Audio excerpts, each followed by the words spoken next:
President Falme, Vice President Moulin, General Manager Willie Rossier, thank you on behalf of the Caribbean Tourism Organization for being here today.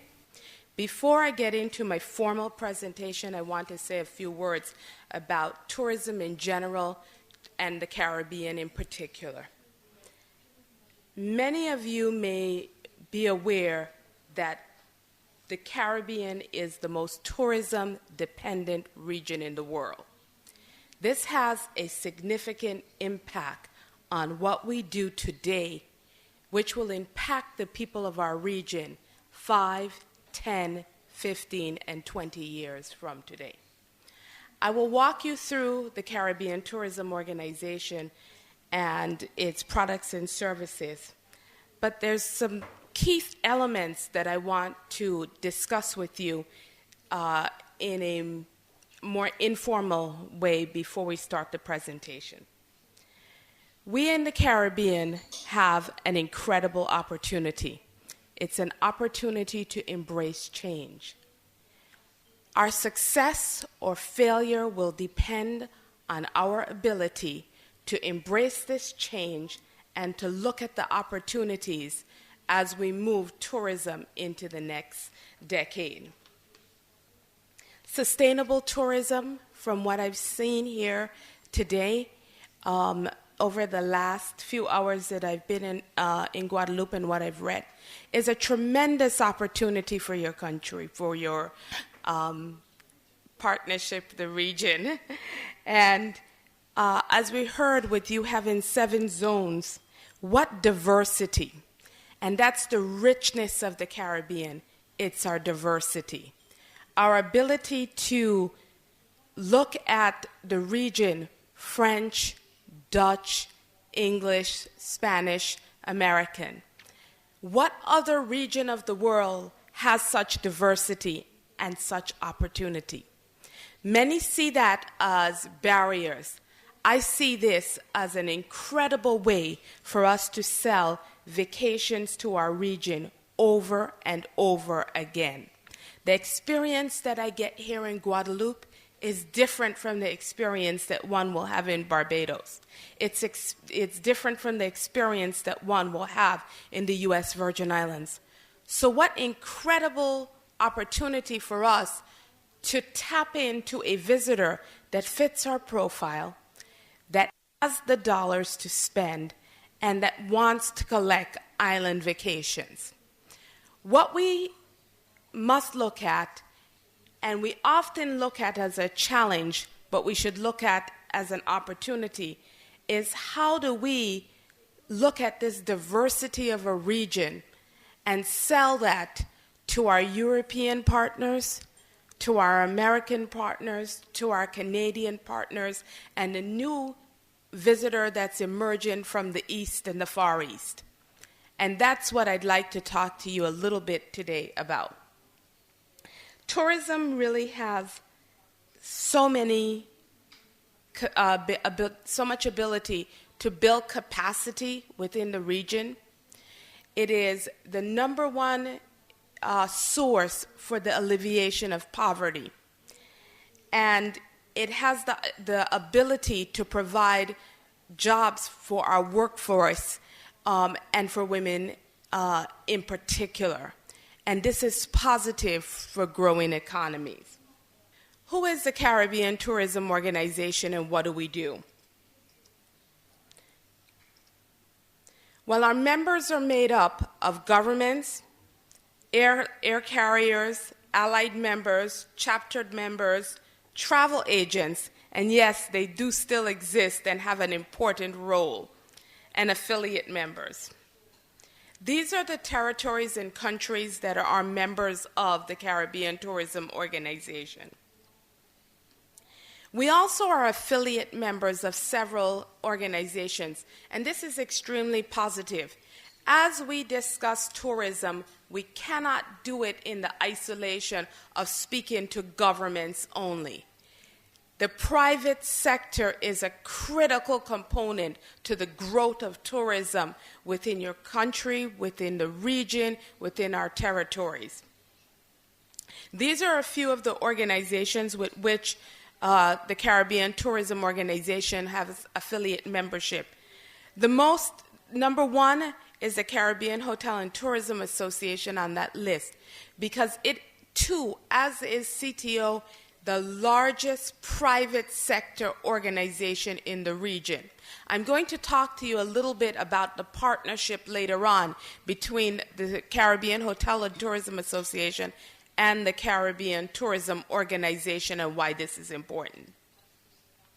I'm going to go over some of the slides quickly and make available to stay within the realm of my time allocated, but I think it's important for us to have dialogue here today and for you to have the opportunity to ask questions. The vision of the Caribbean Tourism Organization is to make us a year-round, the most desirable destination. This is important for two reasons, because too often our business in the region is contained between December and May, or the end of April. We have to invest in making sure that our people have employment and opportunity on a year-round basis. We have certain strategies that the Caribbean Tourism Organization is putting towards our mission of making the Caribbean the most desirable destination by the year 2017. We have strategic alliances, and this is just to give you an idea of the structure of the Caribbean Tourism Organization. At its top is the Council of Ministers and Commissioners, of which I am chair. We have the mission of the CTO Board of Directors, which are key partners. These are our technical individuals within the tourism industry that do the day-to-day work. And then, of course, the Secretariat and their implementation of the strategy.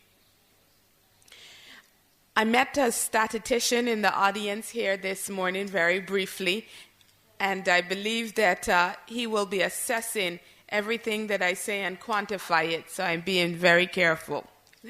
But research and the demand for research within our region is critical to our growth.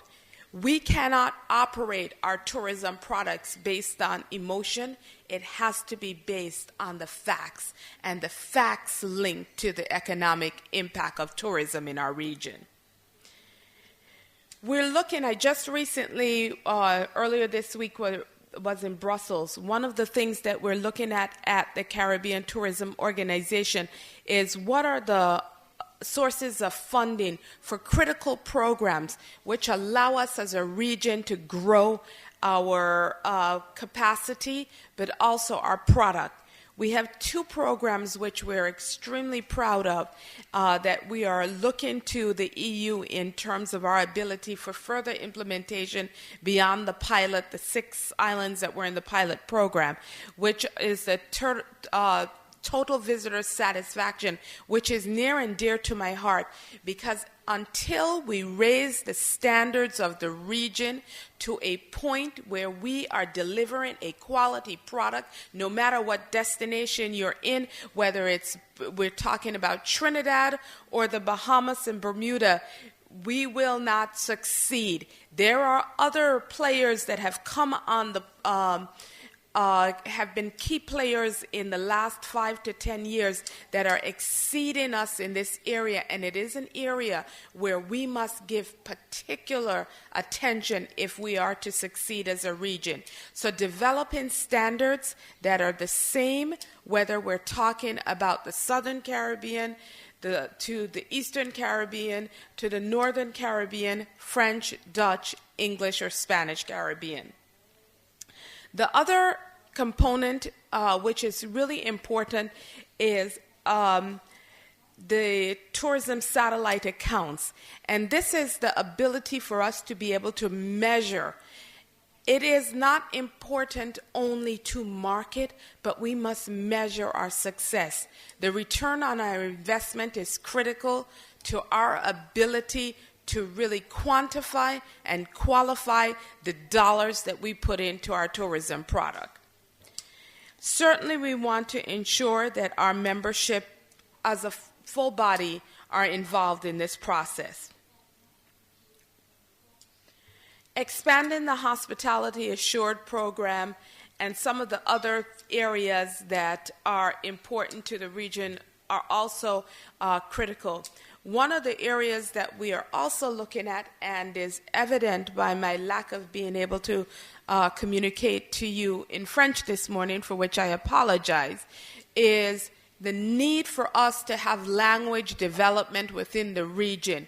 More and more, our clients will not speak the language of the destinations that they're visiting.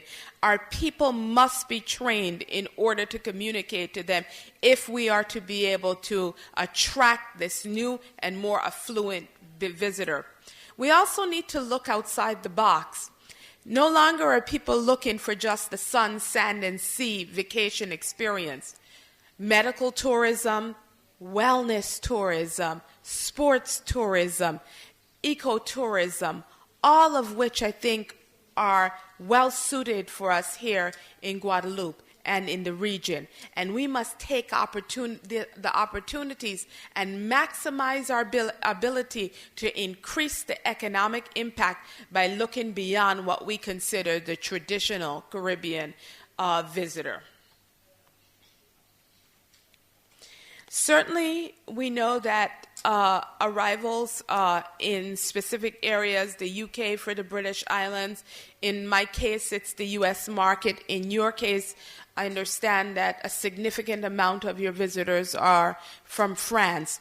However, if we are to grow our tourism product on a year-round basis, and we must expand the boundaries of where we are marketing our traditional, to receive visitors in our traditional markets. This is extremely important. It's important because in order for us to grow year-round tourism, we must be looking at those opportunities of that British visitor that may have visited the former British colonies or the territories of Britain, but have never been to Guadeloupe before. In fact, my compliments to the team here, Mr. Ressor and Willie, on your ability to capture the BBC and the film that they're producing here. It opens the market to someone that may have never seen Guadeloupe before, never considered you as a vacation experience. These are the things that we need to be doing so that we too can begin to look at new sources of business. Increasing our overall ability to look at how we market to the visitor is increasingly important. No longer is it just adequate to have an ad in a glossy magazine or a television commercial, of which none of us can afford these days. We really need to look at what are the new vehicles, and the internet is certainly one of those key components, and social media and our presence there is critical. I'm going to skip over some of these because I want to make sure that we get time for questions, but I just want to talk about the last element here at point is the effectiveness of the Caribbean diaspora.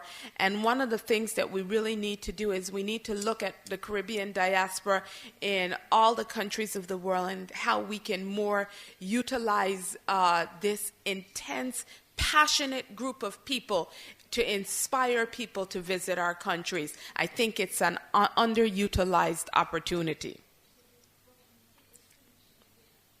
We talked a little bit about product development and sustainable tourism and the need for membership in CTO because our ability to work together. We certainly work on a consistent basis on delivering programs that allow us to improve and enhance the products of each of our members within the region.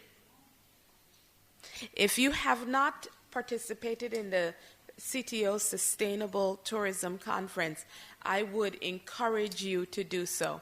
As chairman, I'm ashamed that my first conference was in Trinidad in April. And we've always had individuals from the U.S. Virgin Islands that have attended the conference, but I had never gone myself. I was amazed to see the products, the services, the ability for us to really use our craftspeople and integrate them into the tourism product. This is important because today's visitor is not looking for the same experience any longer. They're looking for a new experience, but this is also important because it enables our people, it energizes our people to become involved in the tourism industry and helps to alleviate poverty, which is an important reason for the development of tourism. If it does not touch our people, if it does not change the lives of our people, we have not done our jobs.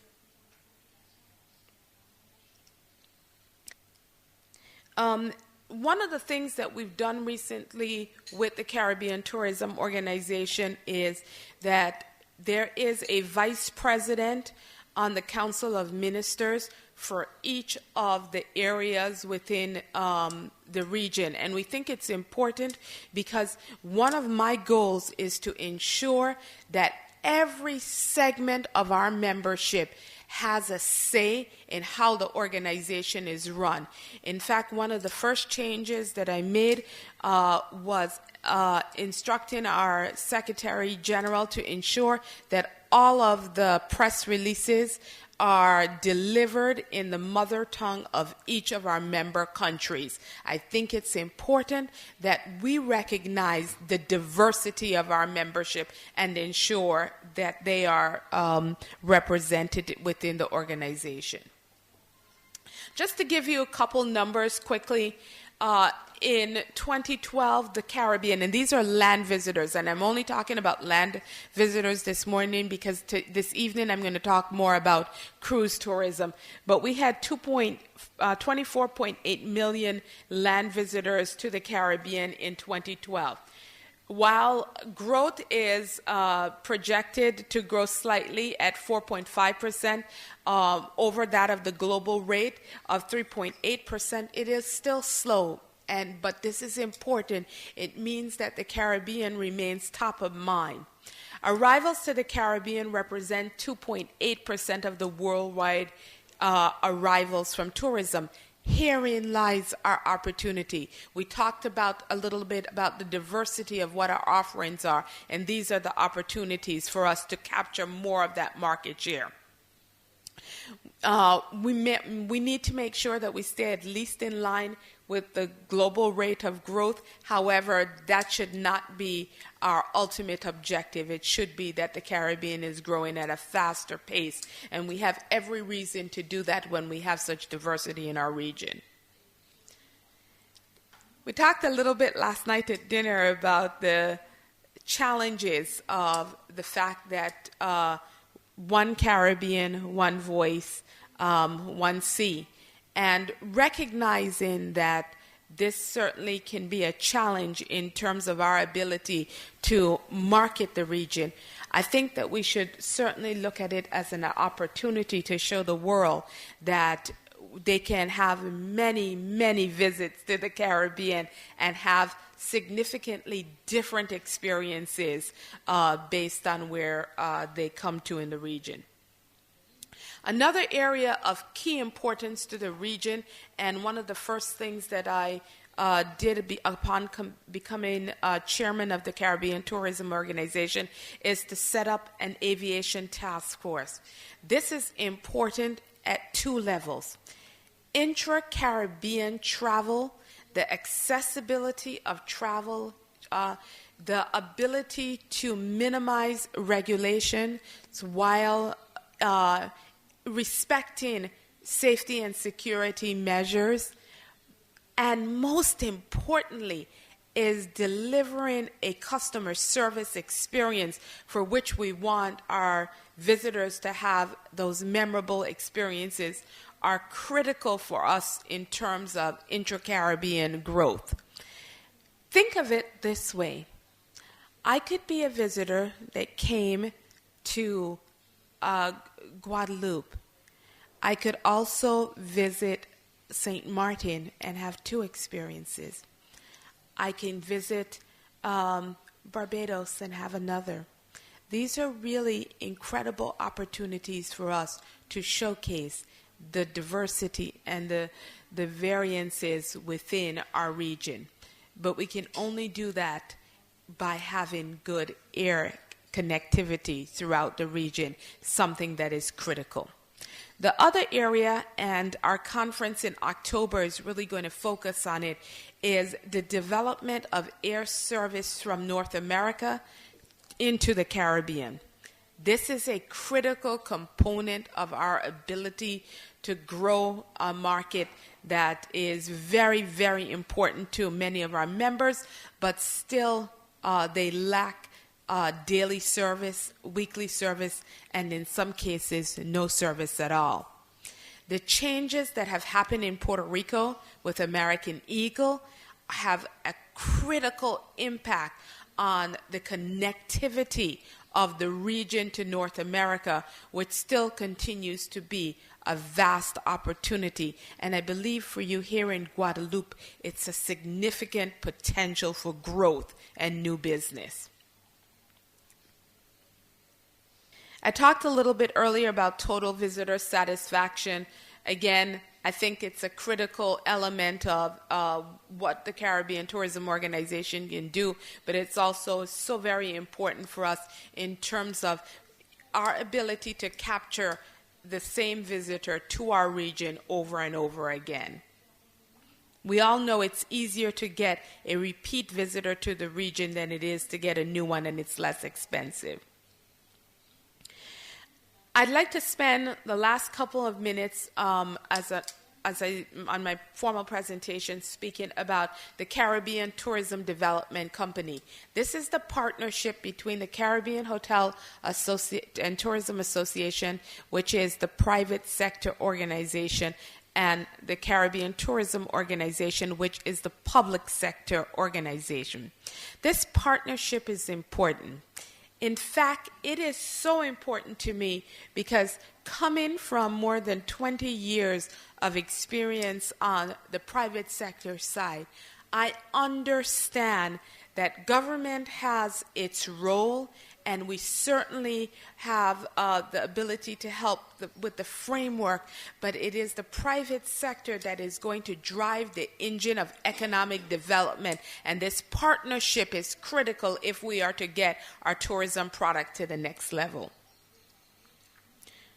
Challenges, we talk about are, the occupancies around the region are about 65%. We know that cruise ships do not leave port unless they are at 100%. That should be our goal. One of the reasons the Caribbean Tourism Organization's collaboration on marketing is so important is that we have the statistics that say when we've done it before, it's worked to raise business throughout the region. In 1993, we had a campaign where there was $15 million spent. We saw the spike. In 2002, when we did a similar program of $10 million, we saw again the spike for the region. So we know that regional marketing does work, and it is important because while we are all different, it places focus on the Caribbean as a region. And then it is important for each of our destinations to plug in. And I think this is where it becomes exciting for me. It's the opportunity for us to see increased hotel occupancy. We know that the hotel visitor spends more because they're here with us longer. It allows us to focus on the visitor experience and to bring in all elements of our constituents into the tourism experience. It allows us to use social media and economies of scale so that we are cost effectively attempting to reach new clients. and it's firmly entrenched in our CaribbeanTravel.com, which we rolled out in February. This website is not just a website. It is an innovation of all things Caribbean, and it allows Guadeloupe, Martinique, U.S. Virgin Islands, Barbados, all of our countries to have an equal platform in this space in its ability to promote the region. And I urge you, if you have not been on the site, to take a look. The platform, again, is the utilization of web technology, but we also are not remaining stagnant. We've already invested that it's not just for desktops, it's for tablets and mobile phones to ensure that we are looking at those vehicles where the growth is occurring. Where are the bookings happening? Are we following the trends? We're looking at advanced mapping so that when people go to where to stay, that they can actually zero in and have the ability to create those experiences. Use of videos. Every country, but not just every country, every hotel within your country has the ability to be a partner in this and to enhance it and enrich it to the greatest degree that they see that's beneficial to their product. I'm closing on just giving you a quick snapshot of Caribbean travel here on the new website. I encourage you to take a look. Make sure that your members, the people of your industry, are involved, not just your hoteliers, but the attractions, the activities. This is a way to leverage the playing field and to be able to make sure that all of our people are involved in our tourism product for the betterment of the region. We're going to succeed when we have certainly all of our partners in play, and this is something that we're working on very, it's a very important element for us, but we're also looking at partnerships outside of the region in terms of ability for funding and for partnerships. Overall, in a quick snapshot, these are the next steps for the Caribbean Tourism Development Company. At the core of this is the fact that we want to raise the number of visitors that come to our region, that come to each of our islands, and to ensure that we are doing our utmost best to raise the standard of living for the people of our region. Again, we want to make sure that by 2017 that the Caribbean is the most desirable year-round warm weather destination. Life needs the Caribbean, and we need the Caribbean working together in order to succeed, not just for us today, 5 years, 10 years, and 20 years from today. I thank you. Merci.